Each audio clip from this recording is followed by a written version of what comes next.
Lockdown ಸಂಕಷ್ಟದೊಪ್ಪುನ Kudla ವಿಧಾನಸಭಾ ಕ್ಷೇತ್ರದ ಅಕ್ಷರ ದಾಸೋಹದ ನೂತ ಸೊನ್ಪತೈನ್ ಸಿಬ್ಬಂದಿಗಳಿಗೆ ದೇಳಕಟ್ಟೆ ದಕ್ಷಿಣ ಕನ್ನಡ ಜಿಲ್ಲಾ ಪಂಚಾಯತ್ ಹಿರಿಯ ಪ್ರಾಥಮಿಕ ಶಾಲೆಡ್ ಶಾಸಕರು ಶ್ರೀ ಯುಟಿ ಖಾದರ್ ಆಹಾರ ಸಾಮಗ್ರಿಗಳನ್ನು ಐತಾರ ಪಟ್ಟಿಯರು.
ఈ పొడుతు పాతేన శ్రీ యుటి ఖాదర్ నిక్లు దింజా కస్టడ్ ఉప్పునక్లు ఆండల నిక్లు ఒవ్వే సహకారానికి ఎంతిచారు నిక్లిన పరవాదు కేన్ నక్లా ఇచ్చారు అంచాదు యానే నిక్లిన ಗುರುತಿಸಾದ ತಂಕ್ಲು ಆಹಾರ ಸಾಮಗ್ರಿಗಳನ್ನು ಕೊಡ್ತಾ ಬಂದು ತಿಳಿಪಾಯಿರು.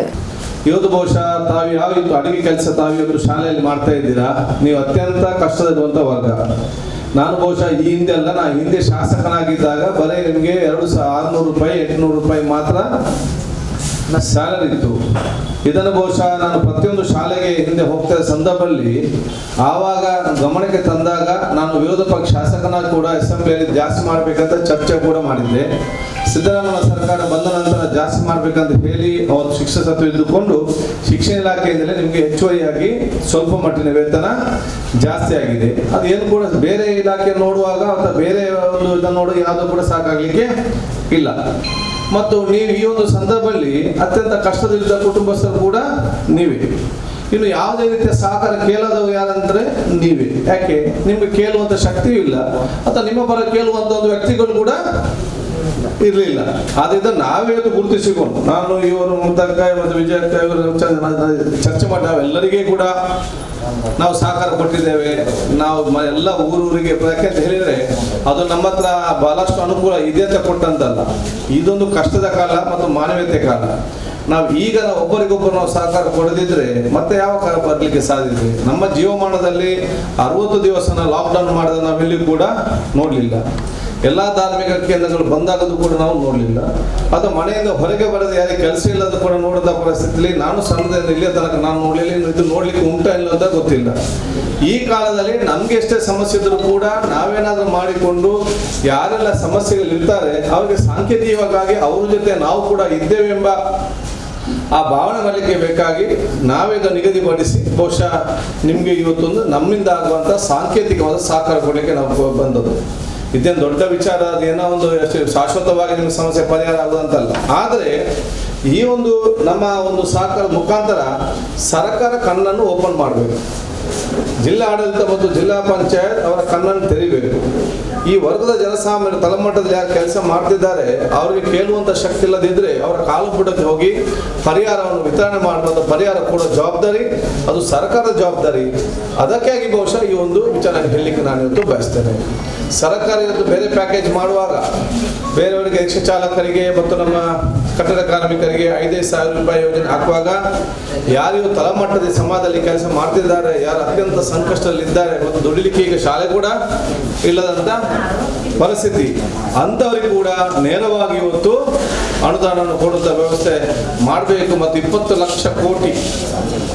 ಲಕ್ಷ ಕೋಟಿ ಪ್ಯಾಕೇಜಿನಲ್ಲಿ ಅಡುಗೆಯ ಆ ಕೆಲಸಗಾರಿದ ಅಡುಗೆಯ ನಮ್ಮ ಸಹೋದರರು ಯಾರಿದ್ದಾರೆ ಆ ಅಡುಗೆ ಸಹೋದರರಿಗೆ ಕೂಡ ಇವತ್ತು ಆ ಒಂದು ಪರಿಹಾರವನ್ನು ಘೋಷಣೆ ಮಾಡಬೇಕಂತೇಳಿ ನಾನು ಒತ್ತಾಯ ಮಾಡಿ ಹೇಳ್ತೇನೆ. ಮತ್ತು ಈ ಒಂದು ಕಾರ್ಯಕ್ರಮದಿಂದ ನಮ್ಮಿಂದ ಆಗುವಂಥ ಸಹಕಾರ ಜೊತೆಯಲ್ಲಿ ಇದನ್ನು ಇವತ್ತು ಸಮಾಜದ ಗುರುತಿಸುವಂಥ ಕೆಲಸ ಆಗಿದೆ. ನಿಮ್ಮ ಇವತ್ತು ಎಲ್ಲಿಯಾದರೂ ಅಡುಗೆಯಲ್ಲಿ ಸಹಕಾರ ಮಾಡುವಂಥ ಸಹೋದರರಿಗೆ ಎಲ್ಲಿಯಾದರೂ ಕರೆದು ಒಂದು ಕಾರ್ಯಕ್ರಮ ಮಾಡಿದೆಯಾ? ನೀವೆಲ್ಲ ನೋಡಿದ್ದೀರಿ ಪೇಪರ್ನಲ್ಲಿ. ಆಶಾ ಕಾರ್ಯಕರ್ತರು, ಅಂಗನವಾಡಿದ್ದು, ರಿಕ್ಷಾ ಚಾಲಕರದು, ಬಸ್ನವ್ರದ್ದು, ಇವ್ರದ್ದು ನಾವೆಲ್ಲ ಡೈಲಿ ಪೇಪರ್ ನೋಡ್ತಾ ಇದ್ದೇವೆ. ಅಡುಗೆ ಅವರನ್ನು ಕರೆಸಿಕೊಂಡು ಅವ್ರಿಗೆ ಏನಾದರೂ ಒಂದು ಕಾರ್ಯಕ್ರಮ ಮಾಡಿದ್ದು ಈ 2 ತಿಂಗಳ ಅವಧಿಯಲ್ಲಿ ಎಲ್ಲಿಯಾದ್ರೂ ನೀವು ಒಂದು ಅಕ್ಷರ ಪೇಪರ್ಲಿ ಓದಿದ್ದೀರಾ? ಇಲ್ಲ. ನೀವು ಬೇರೆ ಬೇರೆ ಪೇಪರ್ಲಿ ಓದುವಾಗ ಎಲ್ಲರಿಗೂ ಕೂಡ ಮಾಡ್ತಾರೆ, ನಮ್ಮನ್ನೇ ಕೈ ಬಿಟ್ಟೆ ಅಂದ್ರೆ ಭಾವ ನಿಮಗೆ ಖಂಡಿತವಾಗಿ ಅದು ಬಂದಿದೆ. ಆ ಬೇಸರ ನಿಮಗೆ ಆಗಬಾರ್ದು ಅಂತ ಹೇಳಿಕೊಂಡು ನಾವು ಇವತ್ತಿಲ್ಲಿ ನಾವಾಗಿ ಇದನ್ನು ಗುರುತಿಸಿಕೊಂಡು ಆ ಒಂದು ವೇದನೆ ನಿಮಗೂ ಕೂಡ ಇರಬಾರ್ದು, ನಮ್ಮನ್ನು ಕೂಡ ಯಾರು ಪರಿಗಣನೆ ಮಾಡಲಿಲ್ಲ, ನಮ್ಮನ್ನು ಕೂಡ ಯಾರು ಲೆಕ್ಕಕ್ಕೆ ತೆಕ್ಕೊಳ್ಳಿಲ್ಲ ಎಂಬ ಭಾವನೆ ಬಹುಶಃ ಯಾರಿಗೂ ಕೂಡ ಬರಬಾರ್ದು ಎಂಬ ಉದ್ದೇಶದಿಂದ ನಾವೆಲ್ಲ ಇವತ್ತು ಸೇರಿ ಈ ಒಂದು ಸಹಕಾರ ಮಾಡುವಂಥದ್ದು. ಖಂಡಿತವಾಗಿಯೂ ಈ ಒಂದು ಸಹಕಾರ ಜೊತೆಯಲ್ಲಿ ಸರ್ಕಾರದ ಜೊತೆಯಲ್ಲಿ ಮಾತಾಡಿಕೊಂಡು ನಿಮಗೆ ಏನು ಮುಂದಿನ ದಿನ ಸಿಕ್ಕುವಂಥ ಸವಲತ್ತುಗಳಿದೆಯಾ ಅಥವಾ 20 ಲಕ್ಷ ಕೋಟಿ ಪ್ಯಾಕೇಜಿನಲ್ಲಿ ಸಿಕ್ಕುವಂಥ ಏನು ಅನುದಾನ ಇವತ್ತು ಬರಬೇಕಾ, ಅದು ನ್ಯಾಯಯುತವಾಗಿ ನಿಮ್ಗೆ ಕೂಡ ಬರಲಿಕ್ಕೆ ನಮ್ಮೆಲ್ಲ ಪ್ರಯತ್ನ ಮತ್ತು ಹೊರಟು ನಾವು ಖಂಡಿತವಾಗಿ ನಿಮ್ಮ ಜೊತೆ ನಾವು ಮಾಡ್ತೇವೆ ಅಂತ ನಾನು ಹೇಳಿಕೊಂಡು ನಿಮ್ಮೆಲ್ಲರಿಗೂ ನನ್ನ ವಿಶೇಷದ ಅಭಿನಂದನೆ ಶುಭಾಶಯ ಸಲ್ಲಿಸಿ, ಬಹುಶಃ ನಿಮಗೆ ಇನ್ನಿತರ ಸಮಸ್ಯೆ ಬಂದು ಭಾಳ ಚೆನ್ನಾಗಿ ಗೊತ್ತಿದೆ. ಬೇರೆ ಏನೋ ವಿಚಾರಗಳಿದ್ದಂಥ ಸಂದರ್ಭದಲ್ಲಿ ಇದೆಲ್ಲ ಮುಗಿದ ನಂತರ ನನ್ನ ಗಮನಕ್ಕೆ ತನ್ನಿ, ನಾನು ನಿಮ್ಮ ಪರವಾಗಿ ಸರ್ಕಾರದಲ್ಲಿ ಮಾತಾಡಿಕೊಂಡು ನಿಮಗೆ ಹೆಚ್ಚುವರಿಯಾಗಿ ವೇತನವನ್ನು, ತಿಂಗಳ ವೇತನವನ್ನು ಹೆಚ್ಚುವರಿಯಾಗಿ ಮಾಡಲಿಕ್ಕೆ ನಾನು ಖಂಡಿತವಾದ ಪ್ರಯತ್ನ ನಾನು ಮಾಡ್ತೇನೆ.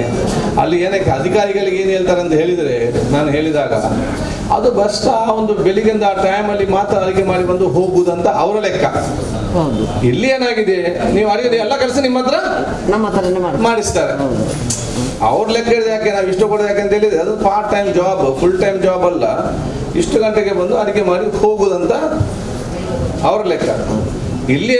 ಇಲ್ಲಿ ಪ್ಲೇಟ್ ಕ್ಲೀನ್ ಮಾಡೋದಲ್ಲೂ ಬಳಸಿದ ಎಲ್ಲ ಕೂಡ ನೀವೇ ಮಾಡುವಂತ ಪರಿಸ್ಥಿತಿ. ನಿಮಗೆ ಬೇರೆ ಕಡೆಗಳಿಗೆ ಅವರಿಗೆ ಆಗುದಿಲ್ಲ. ಇದನ್ನೆಲ್ಲ ಖಂಡಿತವಾಗಿ ನಾವು ಸಮರ್ಪಕವಾಗಿ ಸಂಬಂಧಪಟ್ಟಂತ ಅಧಿಕಾರಿಗೆ ಮಾತಾಡಿ ಮುಂದಿನ ದಿನಗಳಲ್ಲಿ ನಿಮ್ ಕೂಡ ಗೌರವಪೂರ್ವಕ ಜೀವನ ಮಾಡುವಂತ ಒಂದು ವ್ಯವಸ್ಥೆ ನಾವೆಲ್ಲ ನಮ್ಮ ಪ್ರಯತ್ನ ಮಾಡ್ತಾ ಅಂತ ಹೇಳಿಕೊಳ್ತಾ, ತಾಲೂಕ್ ಪಂಚಾಯತ್ ಅಧ್ಯಕ್ಷರು ಮೊಹಮ್ಮದ್ ಮೋನು, ಮಾಜಿ ಪಂಚಾಯತ್ ಸದಸ್ಯರು NS ಕರೀಂ, ಬೇಳ್ಮ ಗ್ರಾಮ ಪಂಚಾಯತ್ ಅಧ್ಯಕ್ಷರು ಶ್ರೀಮತಿ ವಿಜಯ ಕೃಷ್ಣಪ್ಪ, ಕೋಣಾಜಿ ಗ್ರಾಮ ಪಂಚಾಯತ್ ಅಧ್ಯಕ್ಷರು ನಜರ್ ಶಾ ಪಟೋರಿ, ಬೇಳ್ಮ ಗ್ರಾಮ ಪಂಚಾಯತ್ ಸದಸ್ಯರು ಅಬ್ದುಲ್ ರಜಾಕ್, ಮಾಜಿ ಅಧ್ಯಕ್ಷರು ಯೂಸುಫ್ ಬಾವಾ, ಪ್ರಾಥಮಿಕ ಶಾಲಾ STMC ಅಧ್ಯಕ್ಷರು ಅಬ್ದುಲ್ ಖಾದರ್ 3 ಸ್ಟಾರ್, ನೇತಾಜಿ ಸುಭಾಷ್ ಚಂದ್ರ ಬೋಸ್ ಶಾಲೆದ ಅಧ್ಯಕ್ಷರು ಇಸ್ಮಾಯಿಲ್ ಇಂಚಿತಿ ಪ್ರಮುಖರು ಪಾಲ್ಪಡೆದಿದ್ದರು.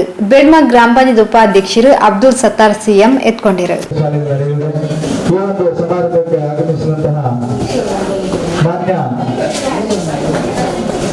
ಮಾಜಿ ಉಸ್ತುವಾರಿ ಸಚಿವರು ಹಾಗೂ ಹಾಲಿ ಶಾಸಕರಾದ ಯುಟಿಗ ಸರ್ ಅವರನ್ನು ಕೂಡ ನಾನು ಸ್ವಾಗತಿಸ್ತಾ ಇದ್ದೇನೆ.